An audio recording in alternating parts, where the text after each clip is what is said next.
आज की इस वीडियो में मैंने वो तमाम टिप्स शेयर की हैं जो कि हमारी ऑडियंस में से डिफरेंट लोगों ने मुझे कमेंट करके कहा कि हमें इन कामों की टिप्स बताइए।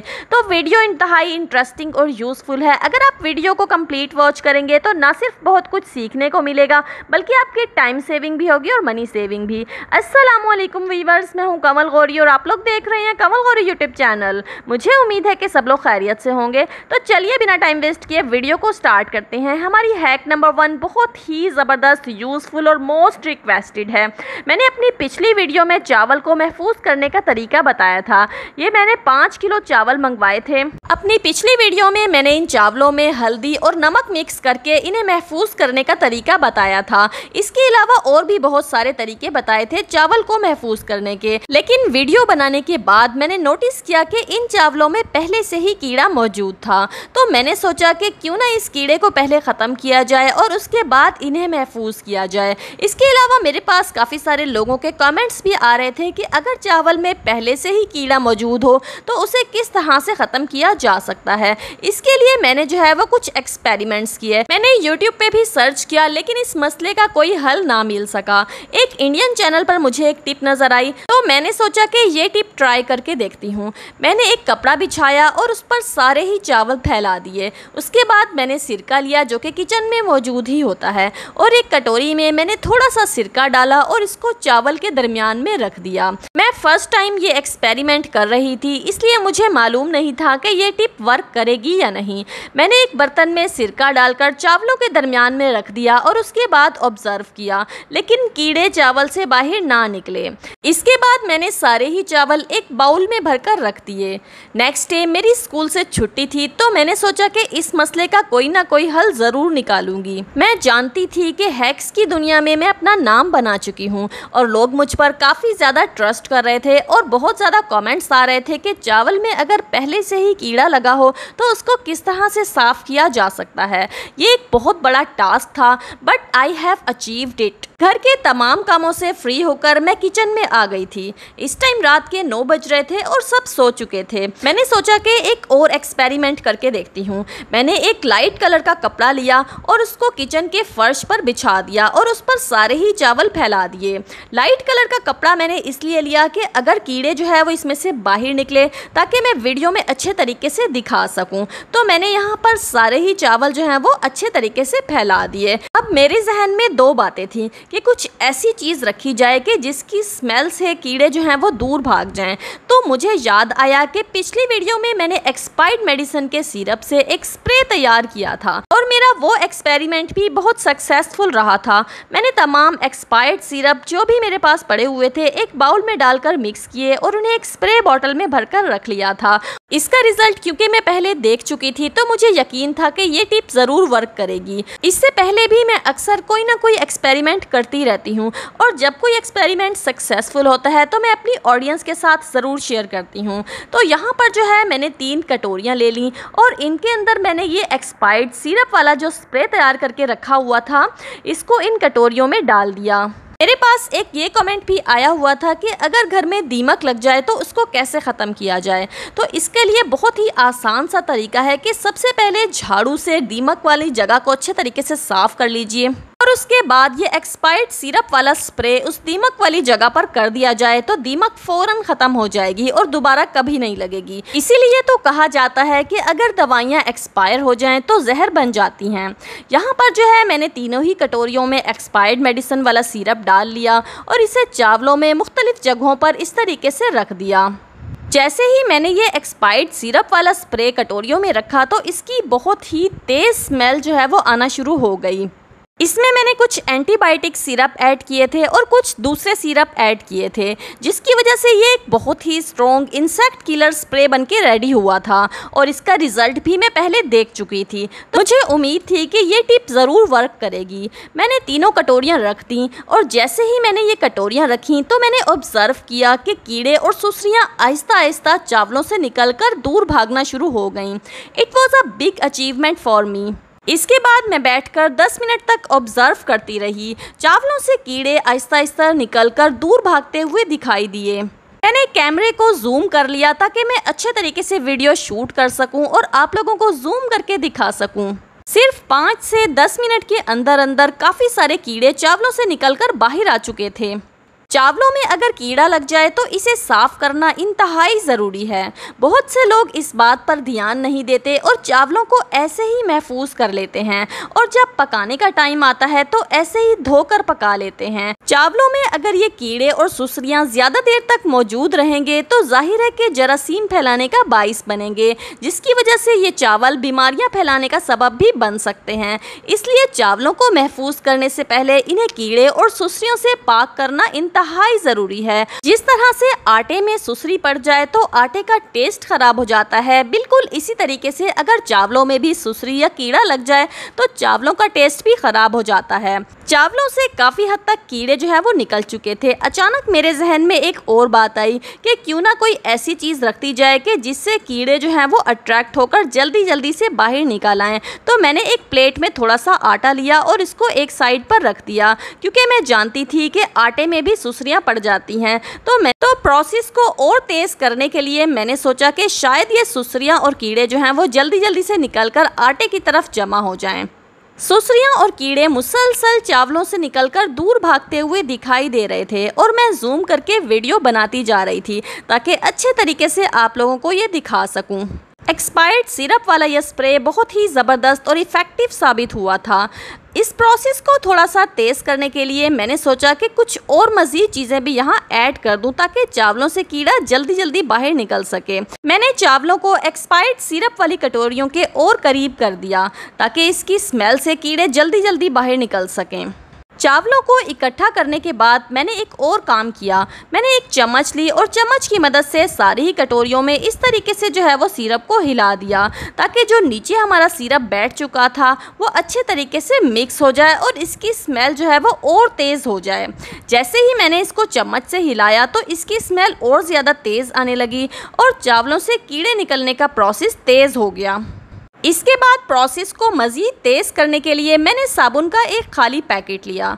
मैं जानती थी कि साबुन की स्मेल कीड़ों को नागवार लगती है, क्योंकि ये टिप भी मैं पहले ट्राई कर चुकी थी और इस पर भी मैं एक वीडियो बना चुकी थी कि अगर साबुन के खाली पैकेट्स हम अपने कपड़ों वाली अलमीरा में रख दें तो टिड्डियाँ और झींगर जो कि कपड़ों को नुकसान पहुँचाते हैं वो दूर भाग जाते हैं। तो साबुन का खाली पैकेट मैंने इस तरीके से चावलों में दबा दिया और इसके अंदर से जो एक हार्ड सा पेपर निकलता है वो भी मैंने एक तरफ इस तरीके से दबा दिया। तो मैंने नोटिस किया कि चावलों में से कीड़े निकलने का अमल जो है वो अब तेज़ हो चुका है और इसको मज़ीद तेज़ करने के लिए मैंने एक साबुन लिया और साबुन मैंने इस तरीके से चावलों के करीब रख दिया और इस साबुन का जो पैकेट था उसके अंदर से जो है मैंने एक हार्ड सा जो कार्ड था वो निकाल लिया और इसको भी मैंने इस तरीके से चावल में दबा दिया और इसका पैकेट भी मैंने एक साइड पर इस तरीके से दबा दिया। अब काफ़ी सारी चीज़ें मैं इसके अंदर जो है वो लगा चुकी थी।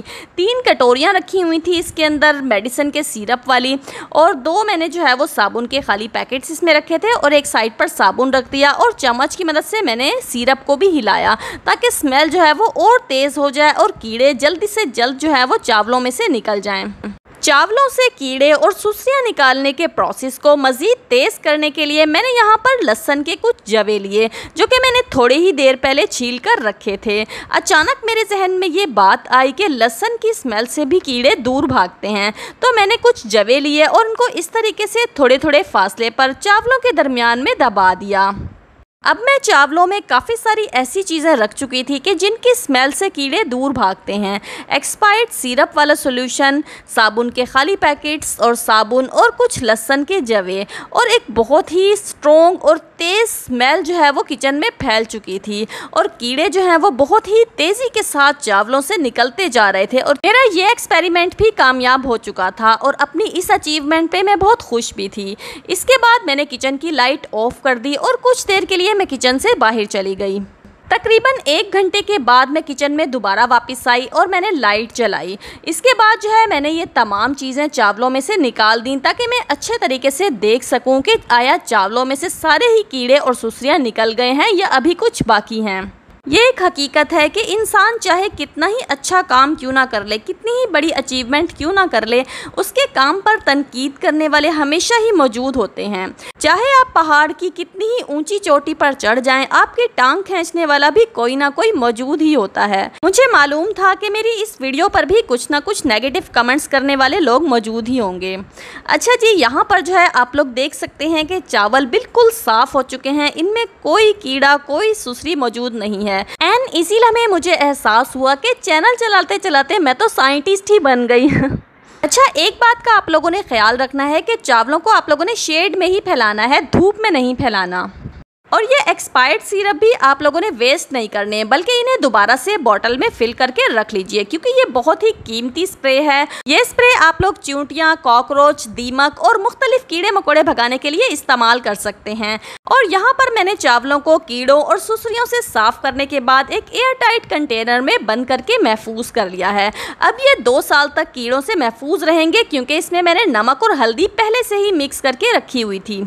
बढ़ते हैं नेक्स्ट टिप की जानिब। ये टिप भी मेरी बहुत ही ज़बरदस्त है। यहाँ पर ना मैंने एक लकड़ी ले ली है। लकड़ी को आप लोगों ने इस तरीके से तोड़ लेना है और इसके छोटे छोटे से पार्ट्स बना लेने हैं, जैसा कि आप मुझे वीडियो में करता हुआ देख रहे हैं। तो यहाँ पर मेरे हाथ में कुछ छोटे छोटे लकड़ी के पीसेस बन गए हैं। और आइए अब मैं आप लोगों को इनका यूज़ भी बताती हूँ। यहाँ पर ना मैंने ले लिया है हॉट पॉट, जो कि हम रोटी रखने के लिए इस्तेमाल करते हैं। लकड़ियाँ जो कि हमने तोड़ कर रखी थी, उन्हें आप लोगों ने हॉट पॉट में इस तरीके से रख देना है। आप लोगों ने नोटिस किया होगा कि जब भी हम रोटी बनाते हैं तो पहली रोटी जो है वो स्टीम की वजह से गीली हो जाती है। तो इसके लिए बहुत ही ज़बरदस्त टिप है कि अगर आप इस तरीके से थोड़ी सी लकड़ियाँ ले लें और उन्हें तोड़कर हॉट पॉट के अंदर रख लें, और इसके बाद जब आप रोटियाँ बनाकर हॉट पॉट में रखेंगे तो स्टीम की वजह से पहली रोटी गीली नहीं होगी। अभी मैं आप लोगों को सारी रोटियां बनाने के बाद रिजल्ट भी दिखाती हूँ। तो यहाँ पर जो है मैंने सारी ही रोटियां बना ली हैं, और अब मैं आप लोगों को ये रोटियां निकाल कर जो है वो इसका रिजल्ट भी दिखाती हूँ। ये देखिए, जितनी भी स्टीम बनी थी वो आप लोगों को इसके पेंदे पर नज़र आ रही है, और लकड़ियाँ जो है वो इसके पेंदे से काफ़ी ऊंची हैं। जब हम इस पर रोटियां रखेंगे इस तरीके से तो रोटियां बिल्कुल भी गीली नहीं होंगी। और लकड़ियों की स्मेल तो सभी को अच्छी लगती है। लकड़ियों पर बनाया जाने वाला खाना जो है बहुत ही टेस्टी होता है। उम्मीद है कि आप लोगों को मेरी टिप्स ज़रूर पसंद आ रही होंगी। और अब बात कर लेते हैं तवे की क्लीनिंग की। किचन में सबसे ज़्यादा इस्तेमाल होने वाली चीज़ तवा है। बार बार रोटियाँ और पराठे बनाने की वजह से तवे पर ऑयल और घी की कसीफ तह जम जाती है, जिसकी वजह से रोटियां काली भी हो जाती हैं और रोटियों का टेस्ट भी चेंज हो जाता है। तवे पर जमी हुई ऑयल और घी की इस लेयर को अगर साफ ना किया जाए तो ये और मोटी होती जाती है और इसे साफ करना बहुत मुश्किल हो जाता है। लेकिन आज की इस वीडियो में मैं आप लोगों को एक बहुत ही ज़बरदस्त तरीका बताऊंगी कि जिससे आप बगैर मेहनत के बहुत ही आसानी के साथ तवा चांदी की तरह चमका सकते हैं। तवा हम 3 स्टेप्स में क्लीन करेंगे। सबसे पहले स्टेप में आप लोगों ने चूल्हा जलाकर तवे को अच्छे तरीके से गर्म कर लेना है, इतना कि तवे पर से धुआं उठना शुरू हो जाए। इसके बाद फ्लेम को थोड़ा स्लो कर देना है ताकि आपका हाथ ना जले, और इसके बाद छुरी की मदद से तवे को इस तरीके से खुरचना शुरू कर देना है। इसके ऊपर जमी हुई मोटी लेयर जो है वो बहुत ही आसानी के साथ साफ होना शुरू हो जाएगी, क्योंकि जब हम तवे को गर्म करते हैं तो इस पर जमी हुई चिकनाई आहिस्ता आहिस्ता मेल्ट होना शुरू हो जाती है और ये बहुत ही आसानी के साथ उतरना शुरू हो जाती है। आप लोग देख सकते हैं कि तवा हमारा काफ़ी हद तक साफ़ हो चुका है और इस पर जितनी भी ज़्यादा मोटी परत जमी हुई थी वो भी हमने साफ़ कर ली है। गरम करने से इस पर जमी हुई मोटी तह आसानी के साथ उतरना शुरू हो जाती है। इसके बाद आप लोगों ने नमकदानी ले लेनी है। नमकदानी से जब हम इसके ऊपर थोड़ा थोड़ा नमक डालेंगे तो सारी जगहों पर इक्वल नमक डलेगा। आप छलनी की मदद से भी नमक इसके ऊपर डाल सकते हैं। नमक डालने के बाद आप लोगों ने तवे को दोबारा से खुरचना शुरू कर देना है। जितना ज़्यादा आप तवे को खुरच कर साफ कर सकते हैं उतना आप लोगों ने तवे को अच्छे तरीके से साफ कर लेना है। इतनी देर में मैं तवे को खुरच कर साफ कर रही हूँ। आप लोगों के नेम्स अनाउंस कर देती हूँ। शाजिया बल्कीस फ्रॉम सादकाबाद, साइमा इन्होंने अपना सिटी नेम नहीं बताया, Asia from Sargodha, Nazia Saleem from Pasrur, Kiran from Karachi, Yasmeen from Jaipur, Zameer from Sargodha, Shaila Gul from Multan, Rizwana from Delhi, Hafsa Akbar from Jampur, Saba Junaid इन्होंने भी अपना सिटी नेम नहीं बताया, UK Khan from Dawood Khel, Nasreen from Kashmir, Nadia from Rahim Yar Khan, Khan Fahmida Zaheer from Kotri, Asiya Khan from Sialkot, Ayesha Salman from Multan, Shafiq Khan from Greek, Tahira from Sargodha, Mrs Latif from Azad Kashmir and Deeba Murshid from Karachi. अगर आप लोग भी चाहते हैं कि मैं अपनी वीडियो में आप लोगों का नेम अनाउंस करूं तो अपना नेम और सिटी नेम लिखकर मेरी इस वीडियो पर कमेंट कीजिए। अच्छा जी, दूसरा स्टेप हम लोग देख लेते हैं। मैंने एक परात ली है, परात में मैंने तेज़ गर्म पानी लिया और इसमें मैंने थोड़ी सी डाली है टूथपेस्ट। टूथपेस्ट को जब हम गर्म पानी में डालकर अच्छे तरीके से मिक्स करते हैं तो ये एक बहुत ही ज़बरदस्त और पावरफुल क्लीनर बन जाता है। टूथपेस्ट से सिर्फ हमारे दांत ही क्लीन नहीं होते बल्कि इससे हम बहुत सी दूसरी चीज़ें चमकाने के लिए भी इस्तेमाल कर सकते हैं। तो यहाँ पर मैंने टूथपेस्ट को अच्छे तरीके से मिक्स करके सोल्यूशन बना लिया है। इसके बाद मैंने आधा लीमू लेकर इसमें अच्छे तरीके से निचोड़ दिया और इसको अच्छे तरीके से जो है वो मिक्स कर लिया। अब ये हमारा बहुत ही ज़बरदस्त किस्म का सोल्यूशन बनकर रेडी हो गया। इस सोल्यूशन के अंदर मैंने तवे को डिप करके रख दिया। पानी कुछ कम था तो तवा अच्छे तरीके से डिप नहीं हुआ था, जिसकी वजह से मैंने थोड़ा सा तेज़ गर्म पानी इसमें और ऐड किया और थोड़ी सी टूथपेस्ट जो है मैंने इसके अंदर और ऐड की। इसके बाद मैंने इसको अच्छे तरीके से टूथपेस्ट को इसके अंदर मिक्स कर लिया। बर्तनों की क्लीनिंग से रिलेटेड मैं पहले भी काफ़ी वीडियोस अपलोड कर चुकी हूँ जिन पर मुझे बहुत अच्छा रिस्पांस मिला और लोगों ने बहुत अप्रिशिएट किया। अच्छा जी, यहाँ पर लीमू और टूथपेस्ट वाले सोल्यूशन में मैंने तवे को आधे घंटे के लिए डिप करके छोड़ दिया। ये स्टेप बहुत इंपॉर्टेंट है, आप लोगों ने बिल्कुल भी मिस नहीं करना। गर्म पानी वाले सोल्यूशन में जब हम तवे को इस तरीके से डिप करके छोड़ेंगे आधे घंटे के लिए तो इस पर जमी हुई चिकनाई फूल कर नरम हो जाएगी। इसके बाद आप लोगों ने एक ईंट का टुकड़ा लेना है और बर्तन धोने वाला साबुन डालकर इसको अच्छे तरीके से रगड़कर साफ कर लेना है। क्योंकि इस पर जमी हुई सारी ही चिकनाई फूल कर नरम हो चुकी थी तो ये बहुत ही आसानी के साथ थोड़ा सा रगड़ने पर ही साफ हो जाएगी और तवा बिल्कुल चांदी की तरह चमक जाएगा और आपको ज्यादा मेहनत भी नहीं करनी पड़ेगी। और अब मैं आप लोगों को जो है वॉश करके दिखाती हूँ। ये देखिए, आप लोग देख सकते हैं तवा हमारा काफ़ी हद तक साफ़ हो चुका है क्योंकि इस पर जमी हुई मोटी परत तो हम पहले ही उतार चुके थे और उसके बाद जितनी भी थोड़ी बहुत चिकनाई इस पर रह गई थी वो हमने गर्म पानी वाले सोल्यूशन में इसको डिप किया तो वो फूल कर नरम हो गई। हैंडल वाली साइड से जो है ये थोड़ा सा रह गया था क्योंकि हैंडल जो है वो अच्छे तरीके से गर्म पानी वाले सोल्यूशन में डिप नहीं हुआ था, तो जो थोड़ा सा हिस्सा रह गया था उसको हम दोबारा से छुरी की मदद से खुरच कर साफ कर लेंगे तो ये बहुत ही आसानी के साथ हो जाएगा। तवे को चांदी की तरह चमकाने का तीसरा स्टेप अभी बाकी है। आप लोगों ने जो है वो वीडियो को छोड़कर कहीं नहीं जाना। ईंट का एक टुकड़ा अपने किचन में ज़रूर रखिए क्योंकि इससे तवा बहुत ही आसानी के साथ साफ हो जाता है और बिल्कुल चांदी की तरह चमक जाता है। तवे को साफ करने का ये बहुत ही ज़बरदस्त और पुराना देसी टोटका है। और अब मैं आप लोगों को जो है वॉश करके दिखाती हूँ। तीसरा स्टेप जो है वो अभी बाकी है। यहाँ पर जो है मैंने ले लिया है काले तेल वाला सोल्यूशन। एक बोतल भर के मैंने पानी लिया और इसमें थोड़ा सा काला तेल डाला, इसको अच्छे तरीके से मिक्स कर लिया। इस बोतल के अंदर जो है वो इसके ढक्कन में एक सुराख कर लिया ताकि इसमें से ये सोल्यूशन निकल सके। इस तरीके से जब काले तेल को हमेशा पानी में मिलाकर इस्तेमाल कीजिए ताकि आपके हाथों के लिए ये सेफ रहे। अगर आप डायरेक्ट काला तेल यूज कर रहे हैं तो फिर हाथों पर सेफ्टी ग्लव्स पहन लीजिए। बर्तनों को चमकाने के लिए और बर्तनों पर नए जैसी चमक लाने के लिए काला तेल बहुत ही जबरदस्त है। काला तेल एक केमिकल का नाम है और ये आप बहुत ही आसानी से कम कीमत पर किसी भी शॉप से ले सकते हैं जहां से खुला सर्फ मिलता है। तो यहाँ पर आप लोग तवे की फाइनल लुक देख सकते हैं। तवा बिल्कुल साफ सुथरा और नए जैसा चमक गया है। वीडियो के स्टार्ट में मैंने आप लोगों को दिखाया था तवे की क्या कंडीशन थी, इस पर कितनी मोटी ब्लैक लेयर जो है वो जमी हुई थी और अब तवा बिल्कुल ऐसे शाइन कर रहा है कि जैसे मैंने अभी खरीदा हो। सिर्फ हैंडल वाली साइड से ये थोड़ा रह गया था क्योंकि यहाँ से ये गर्म पानी वाले सोल्यूशन में डिप नहीं हो सका था। Alright viewers, thanks for watching. Subscribe for more videos. See you again in the next video. Takes good care of yourself. Allah Hafiz.